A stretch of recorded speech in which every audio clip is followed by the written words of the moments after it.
tout va bien.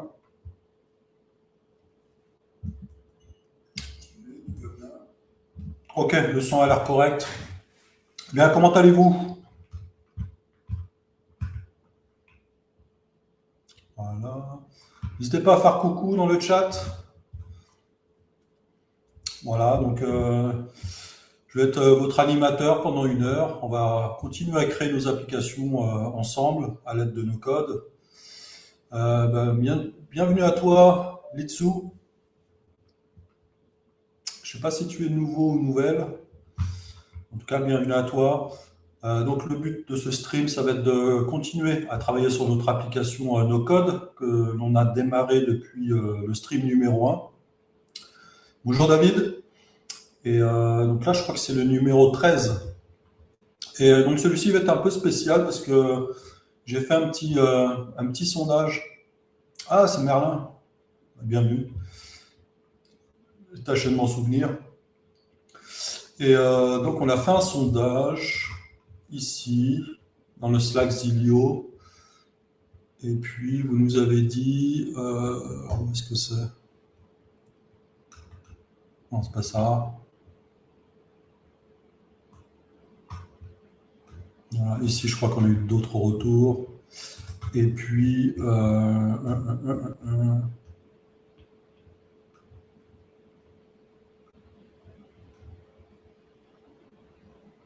Ouais, voilà, c'était ici. Okay.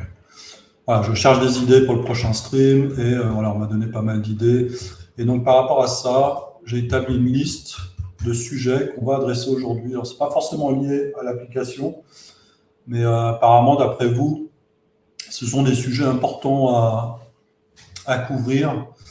Donc, on va les couvrir dans l'ordre. Donc, on va parler du composant calendrier, qui est un composant un peu spécial, effectivement.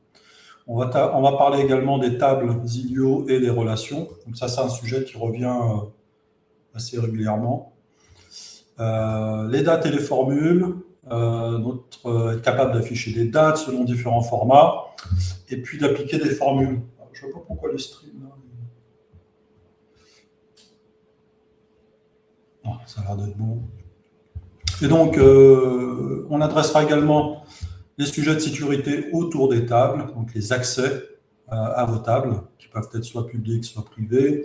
Et ensuite, un autre sujet qui a été relevé là, cette semaine à propos de lancer une application avec des paramètres. Voilà. Donc en fait, vous avez le code barre de votre application dans laquelle vous allez pouvoir ajouter des paramètres. Et ces paramètres, vous allez pouvoir les utiliser dans vos écrans, dans vos actions et dans vos fonctions. Alors, est-ce que tout va bien? Alors, je regarde s'il y a des messages, ça a l'air d'être bon. Et puis, je vais proposer de commencer par le composant calendrier. Et puis, n'hésitez pas, hein, si vous avez des questions pendant le stream, c'est le moment de les poser dans le chat. Et puis, je tâcherai d'y répondre. Donc, on va se connecter depuis zilio.com, voilà, ou zilio.fr. Et j'arrive sur mon compte Zstream. Je pense qu'on va créer une application de test. Voilà. Et puis, alors le premier sujet, effectivement, c'était le calendrier. Alors, vous savez qu'on a des composants ici assez variés. Et parmi ces composants, on a des composants de liste. Donc, on peut lister des données sous des formes graphiques différentes. Donc, pour ça, on va aller dans Données. Et puis, comme d'habitude, on va prendre une table produit, on va prendre une table producteur. Alors, pour ceux qui sont familiers, vous savez que ce sont des tables d'exemple. Vous n'êtes pas contraint, évidemment, à uniquement ces tables. Elles sont données à titre d'exemple, c'est ce qui permet d'aller vite.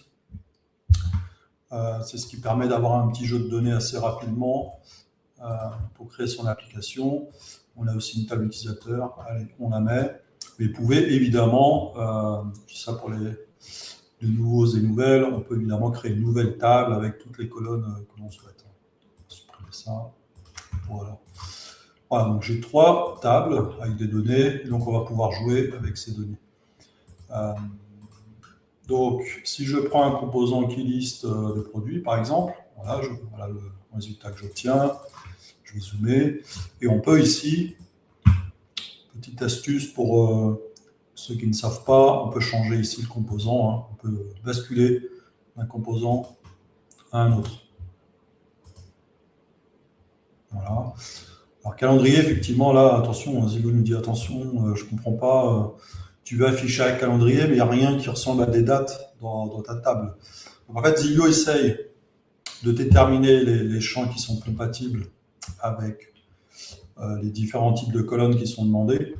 En fait, là, il n'en trouve pas. Donc, j'aurais pas dû, effectivement, ici basculer en calendrier, c'est pas très approprié. En revanche, voilà, la galerie fonctionne. Si je vais en liste, voilà, on compose en liste. Zillow a déterminé que le nom était compatible avec un titre. Description est compatible. Attends, j'ai un message. L'écran n'est pas partagé. Aïe, aïe, aïe. Ah, désolé. Je partage mon écran. Merci, Merlin.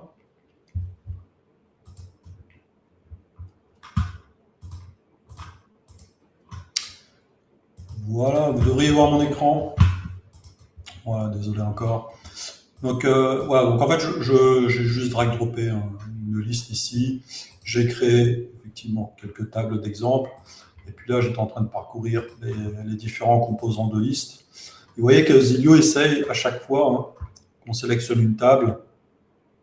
Alors on peut changer, producteur par exemple. Zillow essaye de déterminer les colonnes les plus appropriées. Donc il faut que les types soient compatibles. Par exemple, un titre, c'est pour afficher un texte. Sous-titre, c'est pour afficher un texte. Donc en fait, Zillow va essayer de trouver dans vos tables les colonnes qui sont de type texte. Donc la première, elle l'est. Et la deuxième ici, non, elle l'est également. Pareil pour les images. Et donc pour le composant calendrier, il va nous falloir une table avec des dates, parce qu'un calendrier va afficher des événements. Et donc il me semble qu'on a une table, voilà, une table événement qu'on va utiliser à titre d'exemple. Et cette table, en fait, fournit, voilà, on est sur des tables d'événements, voilà, des sessions de speakers pour une conférence. Et donc on a le nom de la session, le nom du speaker. On a date de début, date de fin, c'est ça, donc date de début, date de fin, avec l'heure associée. Voilà, donc ça aussi, si vous voulez expérimenter le composant calendrier, ça peut être un bon point de départ d'utiliser cette table événement. Voilà, un point de départ, parce qu'en fait, vous pouvez la modifier, vous pouvez ajouter des colonnes, vous pouvez renommer les colonnes, supprimer les colonnes. Donc je me rends ici, on va sélectionner calendrier, événement. Voilà, donc là j'obtiens, on va en simulation, vous voyez ici j'obtiens directement, compris en tablette, j'obtiens directement un bel aperçu de mon calendrier. Donc ici on voit qu'il y a un regroupement par date et voilà, de tous les événements. Alors, il n'y a pas d'image, mais on peut mettre une image également, on peut associer une image ou une photo à chacun des événements qui serait affiché ici. Voilà, donc ça c'est le composant calendrier, et en fait il est assez contraignant par rapport aux autres, parce qu'en fait il gère des dates, et les dates c'est jamais simple. Bonjour Zerano. Donc les dates c'est jamais simple, parce que ça doit respecter un certain format pour que ce soit compris. On pourrait le poser à du texte, du texte, il n'y a pas besoin d'un format particulier, il suffit que ce soit du texte. En revanche les dates, il y a quand même des calculs de dates, il y a des comparaisons de dates. Vous voyez ici, il y a un certain affichage des dates, donc il faut que l'outil puisse comprendre la date qui est fournie. Et donc ici, on a date de début, heure de début et heure de fin. Voilà. C'est ce qui permet en fait au composant de fonctionner. Donc on lui donne ici comment trouver les différents événements. Assez simple. On va chercher date de début dans la table, heure de début et, ah oui, attendez, et heure de fin. Voilà, c'est ce qui permet de corriger ici. Voilà. Donc on a bien heure de début, heure de fin. Donc là on a un composant opérationnel. On n'a pas de colonne image, donc du coup on n'affiche pas d'image. N'hésitez pas si vous avez des questions. Donc ça c'est vraiment le basique. Ici, il vous faut vraiment une table dans laquelle se trouve date de début de l'événement. Donc on est sur de l'affichage d'événements. Donc chaque ligne est un événement. Donc je reprends ici. J'ai date de début, heure de début, date de fin, heure de fin. OK? On a d'autres visualisations. On peut afficher le calendrier sous forme de liste, comme c'est le cas par défaut. On peut l'afficher par semaine. On va simuler. Voilà, donc ici, on a l'affichage par jour dans une semaine. Vous voyez, ici, on a un petit point qui indique que des événements sont disponibles ces jours-ci. Voilà, et on peut toujours sélectionner un événement. Ce que ça donne en mobile. Et on peut aussi le basculer en mois. Voilà, c'est la même chose. Voilà, on peut ici changer les mois et revenir à la date du jour. OK? Alors, question de David. Je vais mettre ça où? Est-ce que l'utilisateur pourrait choisir l'affichage au moins? Est-ce qu'il faudrait créer 3 écrans? Ouais, en fait, on peut pas. Il me semble qu'on peut pas. Non, on peut pas.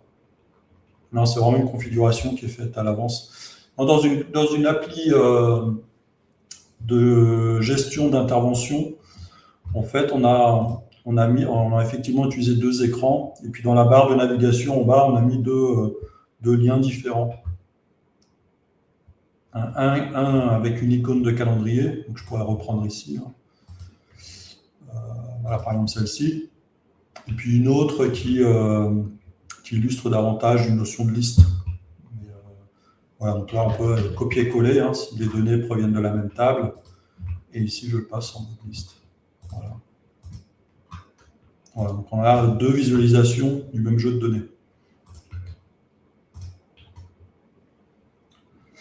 Voilà. Alors ce qu'on peut dire aussi, alors je vais essayer de le réduire. Non, même pas. On va créer un deuxième écran. Même pas, je vais faire plus simple. On va aller dans Détail. Et ici, je vais sélectionner Événements. Ce qui veut dire en fait que, comme je vous l'ai dit en introduction, le composant calendrier, c'est un composant de liste. Donc c'est-à-dire qu'on peut sélectionner un événement. Donc il ne se limite pas en fait à afficher les événements du jour, mais on peut aussi les sélectionner comme une liste ou comme un carrousel.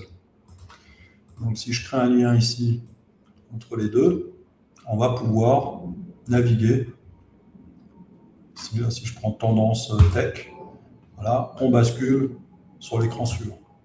Donc, il sert aussi à sélectionner des événements. Voilà. Donc, à propos du format, donc on va revenir sur le format des dates, parce que comme je vous l'ai dit, c'est un peu particulier, il faut respecter un certain format. Donc, vous voyez ici le format, il est affiché sous forme français, parce que là, je suis sur un navigateur français. Et donc, dans la table, on peut modifier ici les dates, évidemment. En fait, en interne, on utilise un format standard. Donc, si jamais votre date provient d'un système externe, ça provient d'un fichier Excel, par exemple.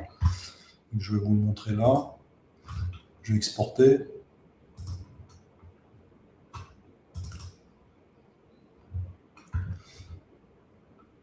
Voilà, donc en fait, la donnée brute qu'on ne voit pas ici. Ici, on voit un format français. C'est user-friendly. C'est compatible avec le sélecteur de date. Mais en fait, en interne, on a bien ici un format standard. En fait, techniquement, ça s'appelle un format ISO. C'est comme ça que toutes les dates sont définies dans les systèmes d'information. C'est-à-dire qu'en fait, il ne dépend pas de la langue. Que la date soit générée par un système américain, anglais ou japonais, on a toujours ce format standard, celui-ci. Vous voyez la date, le mois et le jour. Si jamais la date contient l'heure, vous allez voir des expressions du type, je vais vous les créer ici, vous allez voir une expression, non, justement, c'est pas ça. C'est ce format-là. Je vais mettre ici, est-ce que ça passe? À chaque fois, je me transforme. C'est compliqué, Excel. On va dire 2026. 03 26, par exemple 26 mars, vous allez avoir en plus l'heure. Le séparateur qui est utilisé entre l'heure et la date, ça va être un T. Donc ça, c'est le format ISO. Donc c'est pour ça qu'en interne, Zilio utilise aussi ce format ISO. Voilà, mais vous ne le voyez pas, hein. Ici, c'est rendu complètement abstrait, vous ne le voyez pas.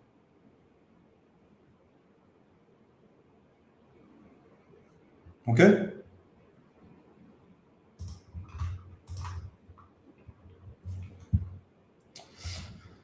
OK, alors je passe, si jamais il n'y a pas de questions, alors je vérifie si j'ai pas oublié quelque chose.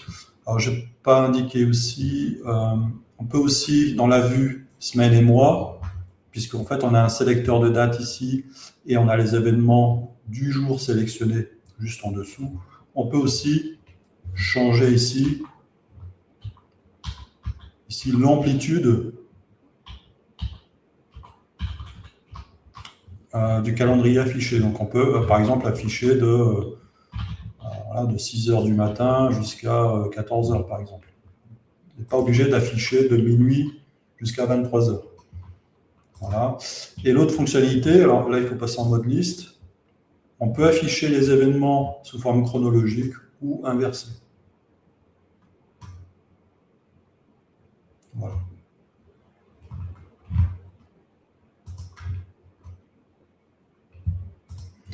Alors, il y a une fonctionnalité avancée aussi, c'est que vous pouvez, alors on va se remettre aux semaines ici, vous pouvez également gérer des événements qui durent sur plusieurs jours. Et donc pour cela, il va falloir que la date ici contienne à la fois la date de début, mais aussi l'heure de début. Et l'heure de fin ici contiendra aussi la date et l'heure de fin. Donc c'est un petit trick. Si jamais vous voulez gérer des événements qui durent plusieurs jours, même une semaine, vous pouvez le faire. En revanche, ici on ne s'attend plus à avoir des dates et que des heures. On a une séparation ici, on peut avoir date et heure sur fin. Vous pouvez le faire aussi ici.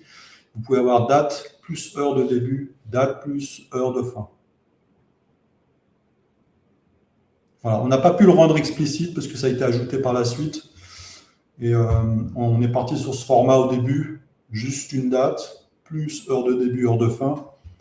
Mais en fait, avec le temps, les utilisateurs nous ont demandé de l'étendre et de supporter des événements qui durent plusieurs jours. Donc du coup, on a dû, tout en faisant en sorte que ce composant soit compatible, on a dû accepter ici, en tout cas le composant accepte des dates et des heures. OK, et dans ce cas-là, dans votre table ici, vous allez avoir non pas juste date, vous pouvez avoir date et heure combinées dans la même colonne.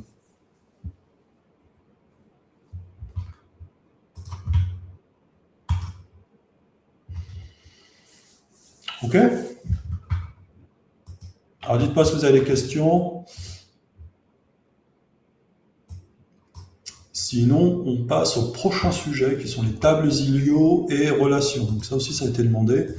Je mets ça de côté au cas où il y a une question entre-temps. Donc la première précision, c'est que Zilio est un outil complet, indépendant, ou certains diraient standalone, dans le sens où vous pouvez tout faire dans Zilio. Vous n'avez pas besoin d'utiliser une combinaison. J'utilise Zilio pour mes écrans et j'utilise Airtable, par exemple, pour mes données, ou TimeTonic pour mes données. Vous n'êtes pas forcé d'adopter deux outils différents. Vous pouvez adopter Zilio pour l'ensemble de votre projet. Et donc, Zilio va vous permettre évidemment de créer des écrans, comme on l'a fait, et également de gérer vos données à travers la définition de autant de tables dont vous avez besoin. On a des projets avec plus de 40 tables, avec des relations dans tous les sens, ça fonctionne très bien. Zilio scale très bien. On a également, alors pour vous donner une idée, ça on le voit dans les tarifs, on voit que dans le plan professionnel, on peut monter jusqu'à 5000 lignes de données. et sur le plan entreprise, jusqu'à 50 000 lignes de données. Donc, ce qui veut dire que dans l'ensemble, si on devait compter toutes les lignes de toutes vos tables, il ne faudrait pas dépasser 50 000, par exemple, pour le plan entreprise. Donc, si on regarde ici, si on clique sur ce bouton, on voit l'utilisation en termes de volume de notre application. On voit ici le stockage de données, donc celui-ci dont je parlais. Donc ici, j'ai 30 lignes sur 50 000. Donc c'est les données de test qu'on a dans les tables Zilio par défaut. Et puis, on a également le stockage des fichiers, la taille de l'application. En fait, le stockage des fichiers, ça va être tous les fichiers que vous allez stocker dans vos tables. Donc, par exemple ici, si j'importe des images dans mes tables, des photos, cela va compter comme l'espace de stockage. C'est vraiment l'espace de stockage de vos utilisateurs. Donc, par exemple, la photo d'un utilisateur, la photo d'un produit, la photo d'un service ou quoi que ce soit seront stockées dans les tables Zilio et du coup feront partie de ce stockage de fichiers.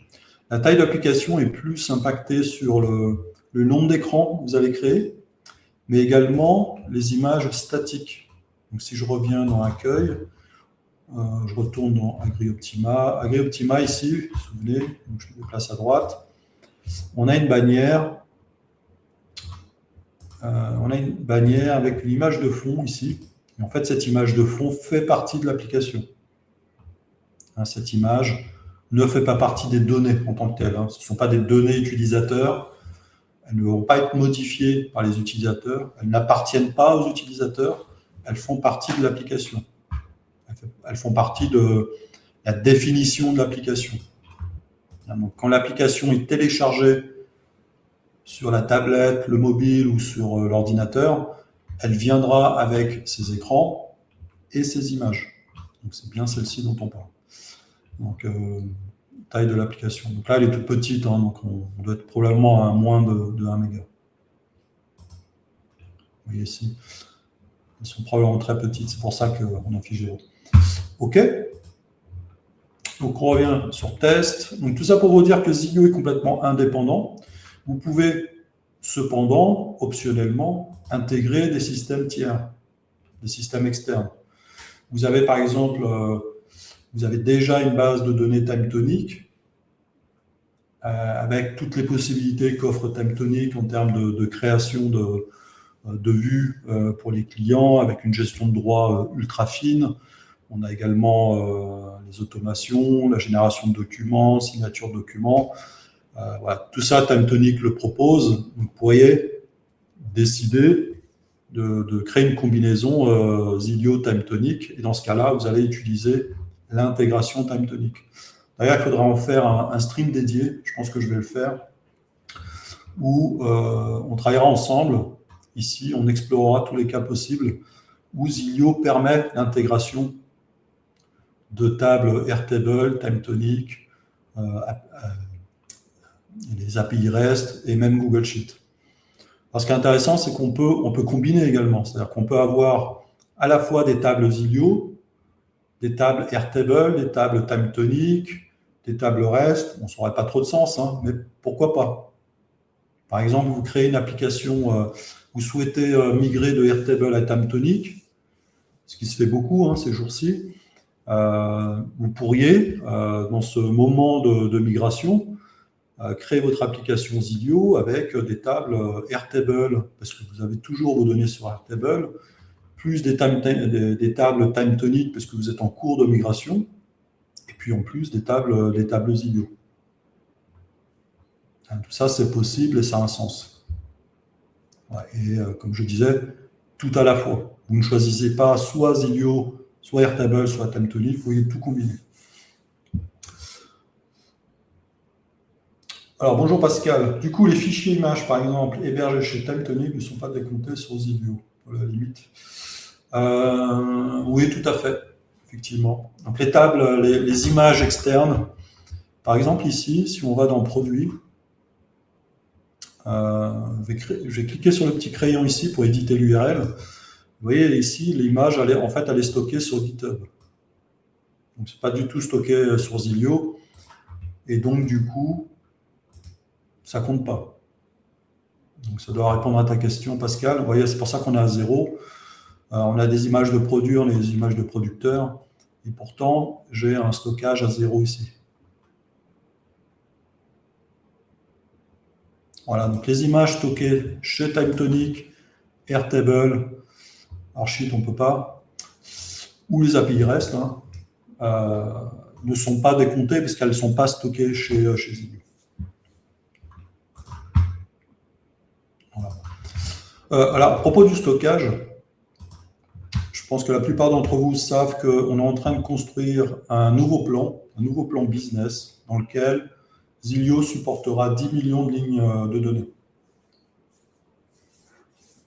Voilà, donc on ira bien plus loin. Tout ça en conservant une bonne expérience utilisateur, évidemment. Donc on y travaille en ce moment. Ça devrait être prêt, c'est pas trop encore, ça dépend des priorités, mais mars, avril, quelque chose comme ça. Peut-être avant, hein. Mais a priori, on s'oriente vers mars, avril. On a vraiment bien avancé. Hein. Et d'ailleurs, la plateforme Zilio aujourd'hui contient déjà du code pour supporter les 10 millions de lignes. Et pour vous donner un petit teasing, on aura ici un nouveau type de table. On aura des tables, on n'a pas donné de nom encore, mais grande table, je ne sais pas comment on les appellera, mais en tout cas, techniquement, il va falloir les distinguer entre des tables de taille raisonnable jusqu'à 50 000 ou 100 000, et puis des tables de 10 millions. On dit 10 millions, mais ce n'est pas de 100 millions. Il est probable aussi que ce plan entreprise passe à 100 000 lignes de données. Voilà, sans augmentation de tarif.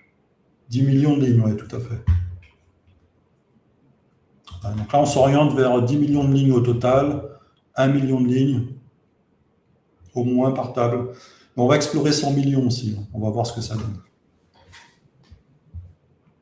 C'est complètement arbitraire, on a dit 10 millions, mais ça pourrait être 50 millions, ça pourrait être 100 millions, vous voyez.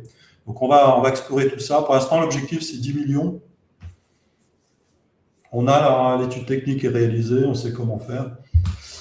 Et on va explorer davantage, on va voir ce que ça donne. OK. Alors, qu'est-ce que je voulais dire? Oui. Alors, en fait, tout ça pour vous dire que Zilio était complètement indépendant, comme ça a été dit. La plupart des projets, d'ailleurs, hein, je pense qu'on a, je ne vais pas compter, mais on a plus de 70%, peut-être 80% des projets qui sont full Zilio, je dirais. On a une proportion, après, je dirais qu'on est, on doit avoir 15-20% qui sont sur Airtable. C'est souvent des projets qui ont déjà commencé, hein, qui ont été créés plus tôt. On a quelques projets sous TimeTonic et vraiment encore moins sur Google Sheet. OK. En tout cas, moi, ce que je vous recommande, si vous le pouvez, c'est de faire du full Zilio. C'est là que vous aurez les meilleures performances. Et un meilleur contrôle aussi. Hein, parce que parfois, je ne sais pas si vous l'avez vu dans les forums, mais des fois, avec Airtable, on a des soucis d'appel API. Je me sers un peu d'eau. Ça me laisse un peu de temps pour poser des questions. Alors, on a Lolo for Wine. Je travaille dans la donnée, quelquefois. On a plusieurs milliards sur toutes les écritures de comptage pour un parc utilisateur de 400 000 clients. Ouais. Effectivement, des milliards de données, c'est assez conséquent. Après, est-ce que tu as vraiment besoin de 4 milliards de données, de lignes de données à chaud, tout le temps, pour les exposer à une application grand public, tu vois, ou même dans une entreprise, tu vois. Est-ce que tu as vraiment besoin de 4 milliards de données sous le coude? Donc là, ça vaut peut-être le coup d'avoir, c'est probablement le cas, hein, des systèmes à chaud, des systèmes à froid. Ouais. Tu vois, des données qui sont exposées pour les front-end, assez rapides à aller chercher, rapides à trier également, parce que souvent tes données, tu vas les trier, tu vas les grouper, tu vas les filtrer. Et en fait, tu ne peux pas te permettre comme ça, en temps réel, d'aller filtrer 4 milliards de lignes de données. C'est des sujets sur lesquels on travaille déjà, hein, sur 10 millions. On ne peut pas se permettre de télécharger 10 millions de lignes sur le téléphone ou sur l'ordinateur et ensuite se dire ah, attends, il faut que je les filtre par rapport au filtre qui a été défini sur le composant. Mais c'est pas mal, c'est des beaux projets. De toute façon, on va certainement augmenter. Hein. C'est pour ça que je disais, on part sur 10 millions, mais on va sûrement augmenter. Ok. Ok, donc on a notre modèle. Et effectivement, à propos des relations, parfois on a besoin de relations entre nos tables. Et en fait, le principe de Zilio, c'est que vous pouvez définir des relations. Donc on a un menu relations ici. Mais vous n'êtes pas forcé de les faire. Nous, notre recommandation, c'est de créer une relation lorsque vous en avez besoin, pas systématiquement. Parce qu'en fait, ça crée des liens qui peuvent être assez compliqués, parfois dans tous les sens, alors que vous n'en avez pas forcément besoin. On n'est pas sur un système de base de données relationnelle, hein, pour ceux qui connaissent ces sujets techniques, où on est obligé de créer des clés primaires, des clés étrangères, etc. Vous ne définissez pas un modèle SQL ici. Le modèle est rendu abstrait par Zilio et tous ces aspects-là sont gérés déjà en interne. En revanche, parfois, on a besoin de données supplémentaires. Donc, je vais vous montrer un exemple où, comment je vais le présenter? Ouais, on va faire comme ça. Je vais vous montrer ici, c'est un écran produit. Voilà, donc ici j'ai un écran qui affiche des produits. Et puis, voilà, à la place du nom, on va mettre catégorie. Voilà, on est bien. Et là, du coup, j'ai mon expert fonctionnel qui me dit « Attends, mais moi, je ne veux pas le fruit ici. Je voudrais que tu m'affiches, que ce soit là ou dans le détail, hein, peu importe. Je voudrais que tu m'affiches le producteur ici. » Or, dans la table produit, on n'a pas producteur. Si on se rend ici dans le modèle, on n'a pas le producteur. Le producteur, il est ici. D'ailleurs, il n'est pas associé encore à un produit. Et donc, effectivement, pour pouvoir traiter ce sujet, premièrement, on va créer une colonne, ici. Le type texte, on va y mettre le producteur. Producteur, voilà, c'est un texte. Voilà. Et dans le producteur, ici, on va y mettre l'identifiant du producteur. Donc, je copie-colle celui-ci. On va modifier. On va tout au bout. Voilà. D'ailleurs, je vais le mettre au début, là, comme ça j'aurai toujours sous la main. Voilà, puis je vais faire ça, je vais copier. Je vais coller comme ça. Voilà, vraiment à titre d'exemple, j'en prends un deuxième. Voilà. Voilà, ça peut être basique hein, pour ceux qui connaissent déjà Zilio. C'est un sujet qui m'est demandé assez régulièrement. Voilà, et on va faire vite. Tac, tac. Voilà, là on est bon. Donc on a des producteurs. Donc je peux afficher ici, maintenant. Attendez, j'ai la tablette qui est devant. Tac, tac. Attendez.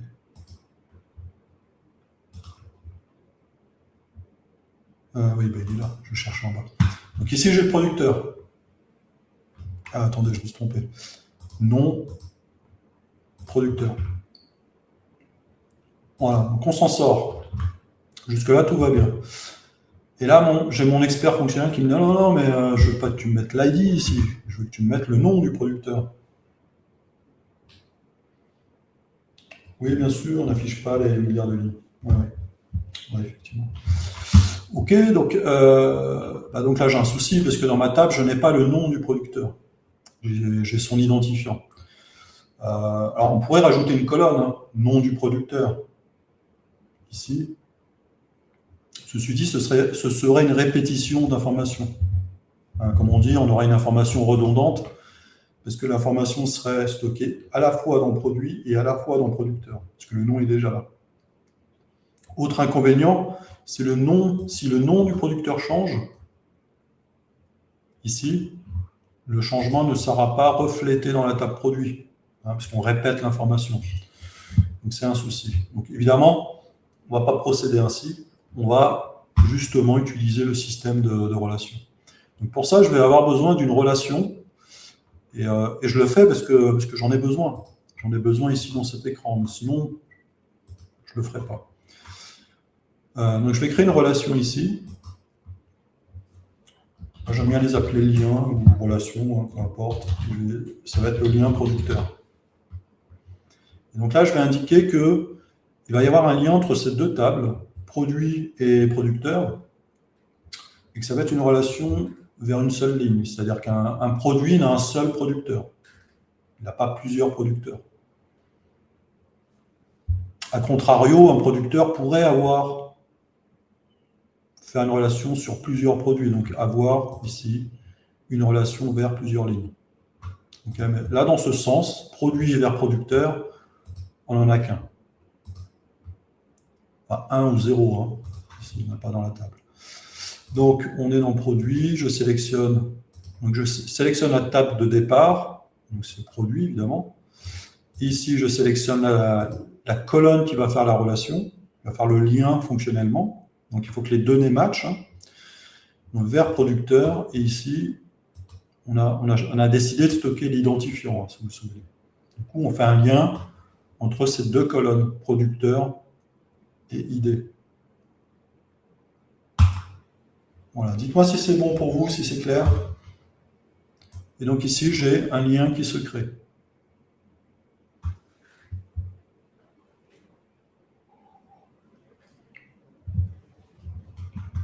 Alors, on peut faire l'inverse également. Je peux aller ici dans créer une relation. Ici, c'est lien produit. J'aime bien mettre un S parce que je sais que je vais passer en relation vers plusieurs lignes. Et on va faire la même relation en fait. Hein. En tout cas, on va lier les mêmes colonnes. Voilà. Donc ici, j'ai une relation multiple. Vous voyez la petite icône? Attendez, je vais vous zoomer pour vous.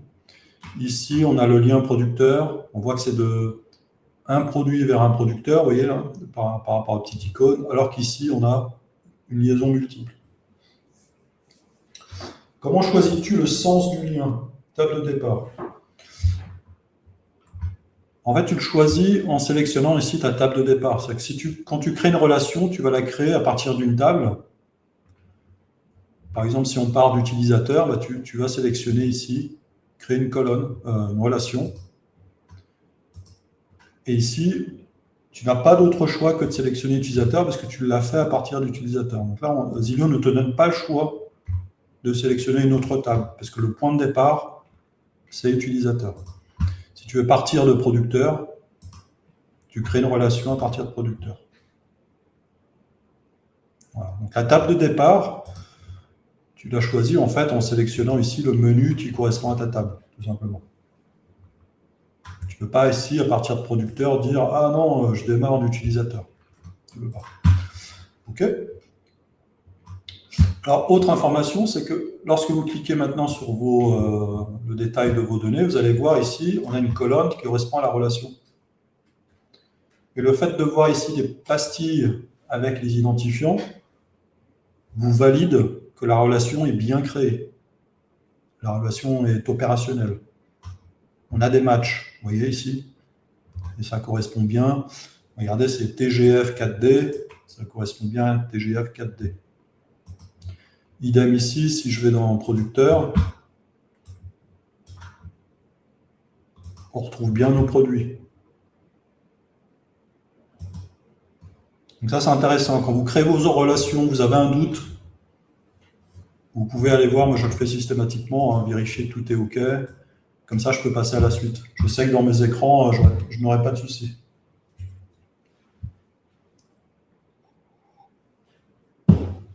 OK. Et donc maintenant, je vais pouvoir répondre aux besoins fonctionnels. Puisque j'ai créé une relation entre mes deux tables, produit et producteur, eh bien Zilio va pouvoir m'aider davantage. Puisqu'en fait, on a guidé Zilio, il a dit pour un produit donné, tu vas avoir un producteur donné. Et du coup, dans nos choix maintenant, on va avoir non seulement les colonnes de la table produit, mais aussi les colonnes de la table producteur. Donc, je peux sélectionner le nom. Voilà, ils sont encore trompés. Je vais le mettre en dessous. J'ai l'occasion de vous remontrer. Hein. Donc ici, on trouve la liaison 1-1. Je vais afficher, mettre l'adresse, par exemple. Bonjour Olivier. Vous voyez le principe? Et ça, on peut le faire autant de fois qu'on veut. Hein. On peut créer autant de relations qu'on veut sur nos tables. Donc là, j'ai le lien producteur, mais je pourrais avoir un lien, c'est pas gestionnaire, par exemple, si c'est un utilisateur. Et donc tout ça viendrait ici se rajouter dans les choix possibles. Donc c'est pour ça que je dis toujours, créer les relations lorsque vous en avez besoin. Là, j'en ai eu besoin fonctionnellement. J'ai créé la relation, du coup, la donnée est disponible. Voilà. Alors, on peut faire l'inverse. Je vais vous montrer. On va créer ici une liste de producteurs. Voilà. Pour changer, on va mettre une liste. Voilà. On va décaler ça à droite. On va mettre un écran de détail.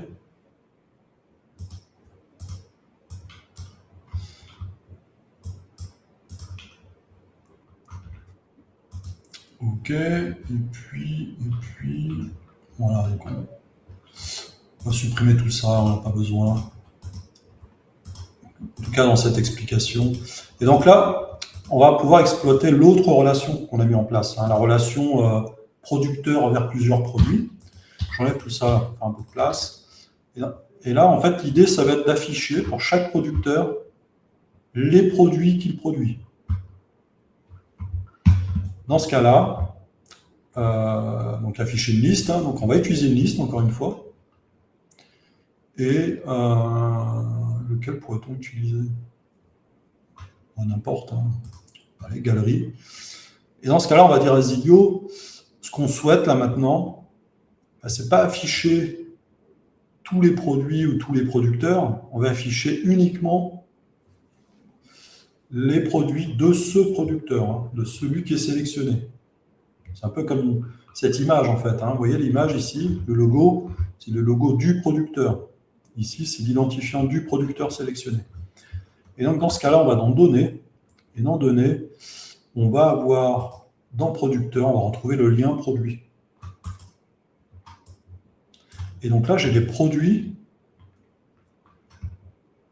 Voilà, on va montrer les noms. Donc, je vais le basculer en liste, hein, par exemple.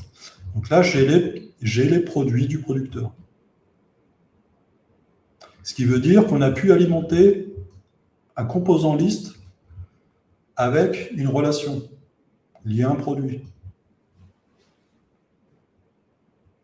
Et donc c'est à ça que servent les relations multiples. Hein, donc vous voyez, quand on définit une relation 1 à 1, lien producteur vers voilà, de produit vers producteur, ça veut dire qu'à chaque fois, dans un écran, dans une formule, dans une action, dans une propriété d'action, propriété de composant, j'ai besoin d'accéder aux propriétés, comme on a fait ici, du produit. À chaque fois que j'ai besoin d'accéder à ça, je peux aussi accéder au producteur, puisqu'il y a une relation 1 à 1. Et aussi, lorsqu'on a une relation multiple, à chaque fois que j'accède à un producteur, je peux accéder à ses produits via cette relation. OK? Donc c'est à ça que servent les relations multiples. C'est afficher une liste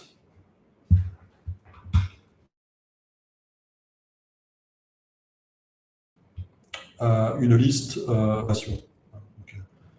Ou des données qui sont liées à une autre table. Okay. Alors on pourrait faire autrement. Vous pourriez me dire, ok, n'utilisons pas la relation. Hein, je vous donne une autre façon de faire, c'est d'aller directement dans table, produit. Voilà, donc là j'ai tous les produits du coup. Hein. Donc là c'est faux. Fonctionnellement, c'est pas ce qu'on veut. Mais je peux ajouter un filtre. Donc ça revient au même. C'est un peu moins immédiat, mais ça revient au même. C'est-à-dire qu'ici, on va faire en sorte que le producteur, donc le producteur de cette liste, est égal au producteur sélectionné dans cet écran. Donc c'est l'écran producteur liste 5 ici, et donc je vais prendre l'idée. Vous voyez ici, donc le producteur de la table produit doit correspondre avec le producteur sélectionné. Voilà. On obtient la même chose.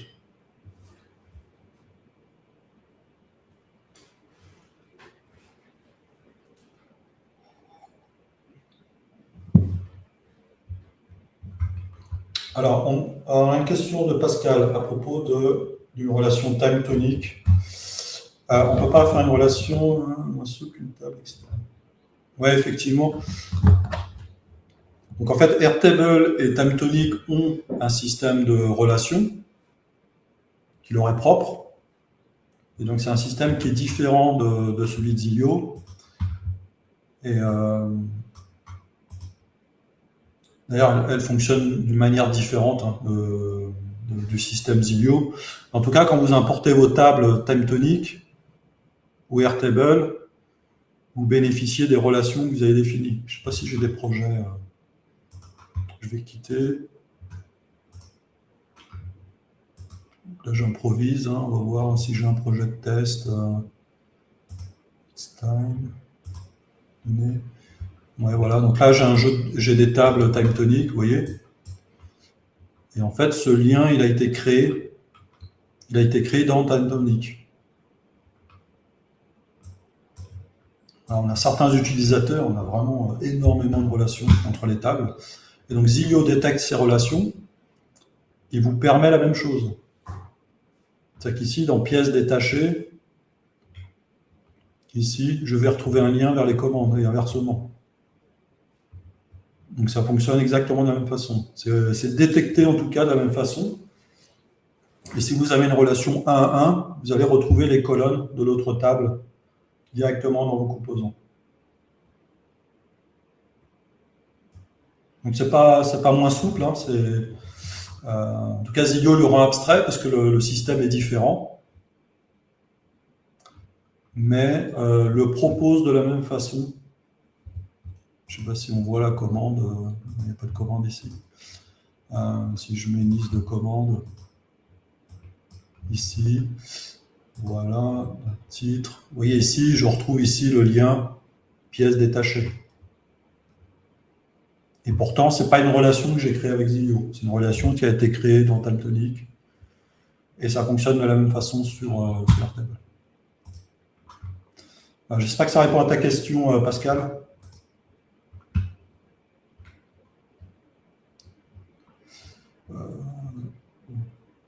Alors, je ne sais plus. Attendez, je me pose une question.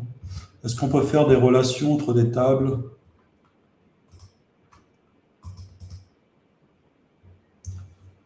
L'heure passe vite, c'est incroyable. Je ne vais pas avoir le temps de faire la moitié de ce qu'on avait prévu. Tac. Non, c'est pas celui-là. It's time. On vient ici. Si je crée une table produit, ici, est-ce que je peux faire une relation? Ouais, donc on peut faire une relation. Dans ce sens-là, on peut le faire.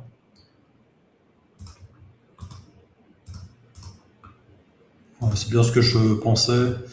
Je voulais pas trop m'avancer. Voilà. Donc on peut faire une relation de Zilio vers time tonique. Ok. Je me déconnecte, je me reconnecte. Zilio Stream. Voilà. Alors, je ne sais pas si j'ai fait le tour là des relations, mais voilà, en fait, c'est tout ce qu'il y a à savoir. Voilà, on peut créer autant de relations qu'on souhaite, évidemment. On peut aller dans les deux sens. Voilà, je vous ai montré les deux cas d'usage. Voilà,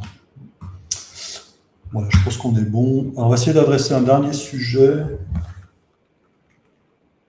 Oui, merci, nous dit Pascal. Oui, je l'ai expérimenté aussi. Ok, très bien. Tu savais plus que moi alors. Ok. Après, vous pourriez me poser la question, mais pourquoi on ne peut pas créer des relations dans Zilio sur des tables Airtable ou TimeTonic? Bah, tout simplement parce que les API ne permettent pas de faire ça.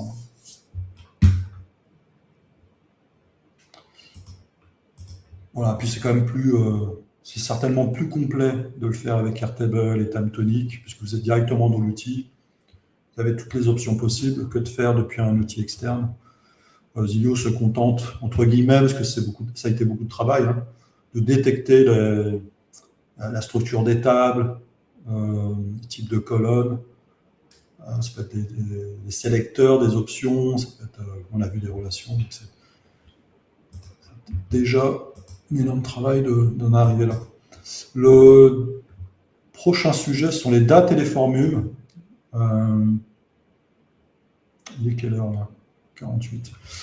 Non, on va adresser sécurité table parce que ça rejoint le sujet des tables.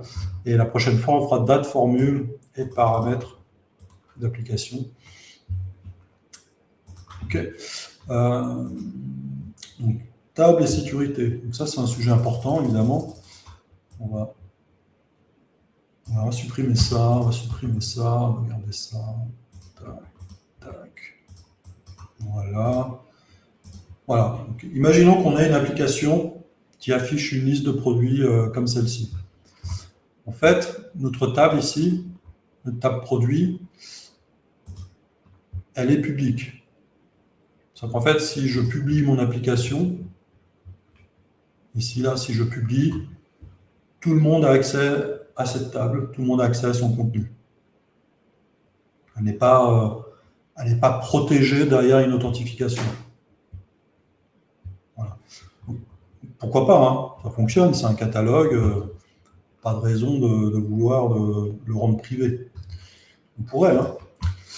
Et en tout cas, là, ce n'est pas le cas. Donc, la table est publique, elle ne contient pas des informations sensibles. En revanche, si vous avez une table qui contient des informations sensibles, il ne faudrait pas la mettre en public de cette façon-là.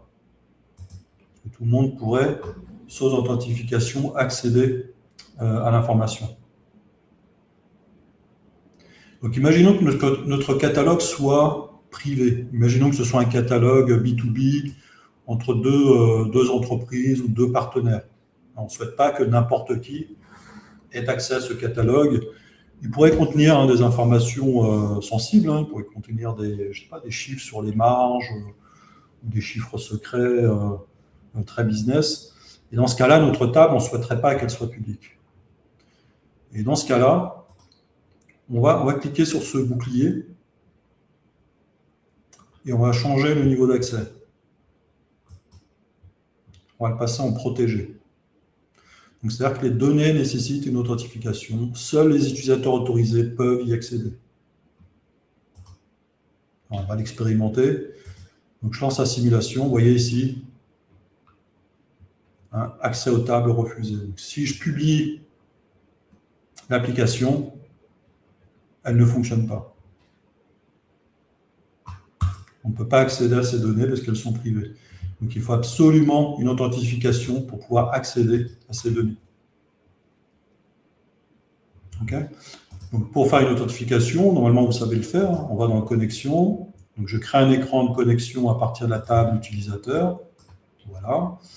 Je crée un lien entre mes deux écrans. Voilà. Je vais indiquer que le premier écran est celui-ci. Voilà, on va se connecter en Daniel. Et là, j'ai accès à mes données.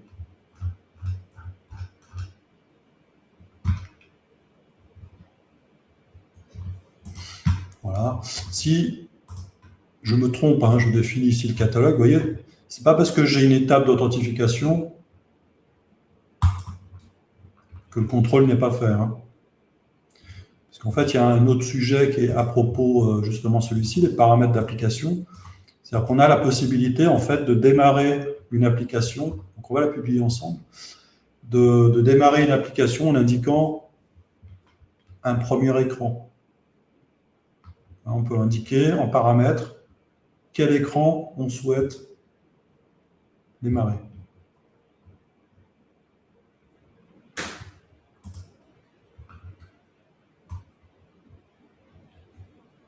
Donc ici, on n'a pas accès, évidemment. Voilà, donc en fait, on peut pas tricher. Hein. C'est-à-dire que même si on utilise le mécanisme dont on parlera la semaine prochaine, on ne peut pas. Donc le mécanisme, c'est en fait démarrer sur un autre écran, par exemple sur l'écran catalogue. On ne pourra pas en fait accéder au catalogue. Voilà. En fait, c'est pas plus compliqué que ça. Hein. Donc c'est vraiment à vous de faire la part des choses sur votre modèle, d'identifier les tables qui sont privées, les tables qui sont publiques. Moi, je dirais en général, quand il y a une authentification dans une application, toutes les tables sont privées. Hein, c'est rare d'avoir un modèle avec des tables à la fois privées et publiques. Hein, c'est rare. Moi, je vois, on a une application dans une association où le premier écran avant celui-ci, affiche des sponsors. Et donc les sponsors ont été stockés dans une table avec une image, une description, et puis également tout un texte qui peut être affiché également. Donc, une longue description du sponsor. Donc en fait, toutes les tables sont privées, sauf la table des sponsors qui est publique. Parce qu'en fait, elle s'affiche avant l'authentification.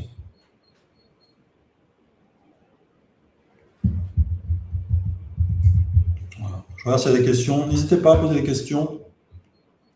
Et puis, il nous reste quelques minutes. Voilà. Alors, s'il nous reste quelques minutes, on va parler des paramètres d'application. Donc, on va créer deux écrans. Ici. Non, c'est pas une image, on va mettre une couleur de fond, juste. Pour les reconnaître assez facilement. Voilà, on va enlever le titre. Voilà, donc j'ai écran. Autre. Voilà, donc j'ai deux écrans. Et je vais indiquer que mon application démarre par cet écran. Voilà, ici je publie.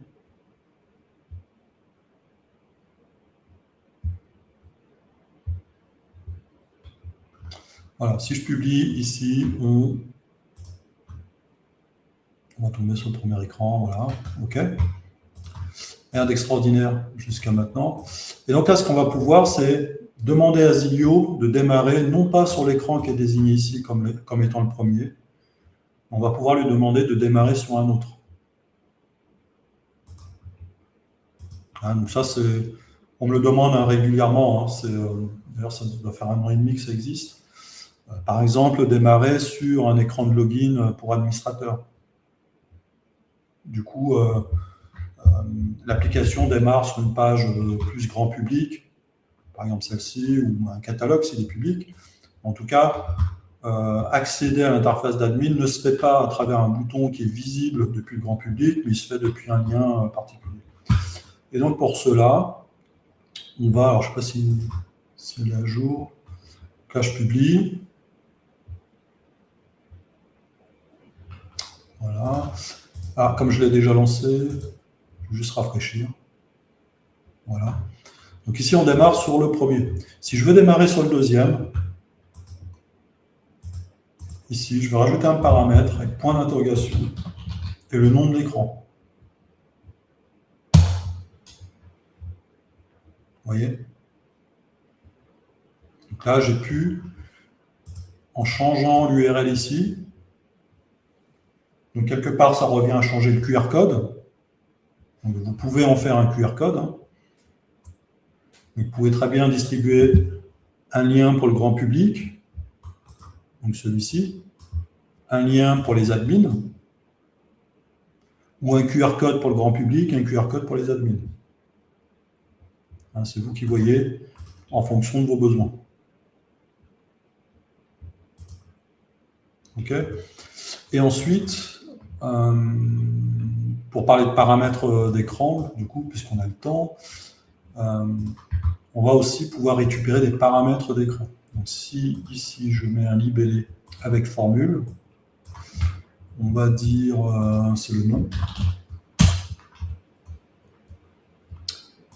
Et ici, dans la formule, à cet endroit-là, je vais vouloir afficher un paramètre qui est donné dans l'URL ou un paramètre qui est donné dans le QR code. Dans ce cas-là, il va falloir que j'utilise une formule qui se trouve dans Application, paramètres de l'application. Je clique, le nom du paramètre, c'est nom. Voilà, tout simplement. Donc, ce qui veut dire qu'ici, voilà, que je passe le nom. Alors, avant ça, évidemment, il faut que je publie parce que j'ai modifié mon app.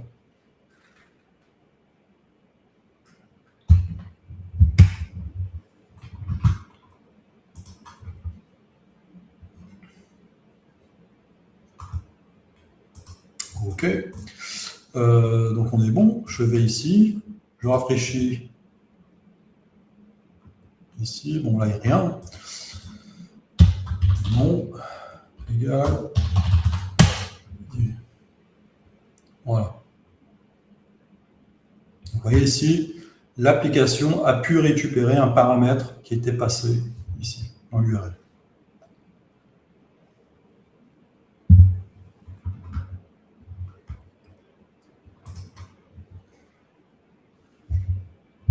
OK. On peut en passer plusieurs, hein, évidemment. Et donc, au final, j'ai bien traité paramètres, table, hein, donc il me reste les dates et les formules. On le fera peut-être, oui, 59, on le fera la prochaine fois, dates et formules. Et donc, on explorera ensemble, dans les formules ici, on a un jeu de fonctions, dans date plutôt, voilà. Date et heure actuelle, date et heure, durée entre des dates, ajouter, soustraire. Ce sera l'occasion aussi d'explorer ensemble les formats. Donc ça, c'est quelque chose qu'on nous demande aussi. Comment fonctionnent les formats, pourquoi je devrais sélectionner tel ou tel format. Donc on verra, il y a un format durée notamment, qui permet d'afficher un intervalle entre deux événements ou entre deux dates. Voilà. Donc c'est un sujet qui va prendre un bon quart d'heure, hein, je pense, donc on le fera la prochaine fois. Voilà. Et dernière information, limite la plus importante de ce stream, on va revenir dans l'accueil. Est-ce que vous ne voyez pas un nouveau template ici? Eh oui. Donc hier, en fait, on a publié cette application qui a été construite avec vous pendant ces streams. On l'a publiée sous forme de template. Donc en fait, vous pouvez là, dès aujourd'hui, repartir avec ce template comme base de formation, hein, si vous voulez vous former à Zilio, ou comme base pour créer votre application. Vous allez avoir dans ce template, vous allez avoir toute cette gestion minimale, hein, je vous l'accorde, hein, de gestion de stock, d'avis, modification de produits, de producteurs, puis également ce dashboard. Il m'a été pas mal demandé aussi. Voilà, donc pour ça, il suffit de cliquer ici. Voilà, puis vous allez pouvoir créer une application, donc votre application, à partir de ce modèle. Voilà. Et on le fera, on le mettra à jour régulièrement en fonction des ajouts qui seront faits dans les prochains streams.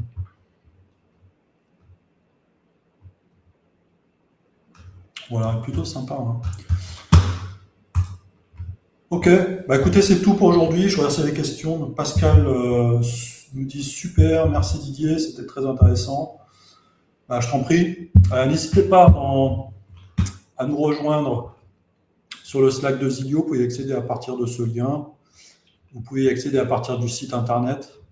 Ici, vous allez dans l'accueil, tout en bas. Vous avez le même lien ici. Et également, vous pouvez nous rejoindre aussi sur la chaîne YouTube avec ici toutes les vidéos précédentes, des streams précédents, où on a ici, à partir de la une, hein, on a créé cette application à partir de rien. Voilà, puis on l'a agrémenté. On a même été jusqu'à monétiser cette application, créer un petit SaaS où les utilisateurs peuvent payer en utilisant Stripe leur application. Et bien voilà, écoutez, j'espère que ça vous a plu, j'espère que ça a répondu à pas mal de questions. Et n'hésitez pas, je vous solliciterai à nouveau la semaine prochaine pour vous demander des idées de stream pour les prochaines semaines. Eh bien, merci à tout le monde. On revient sur le studio. Voilà, merci à tout le monde.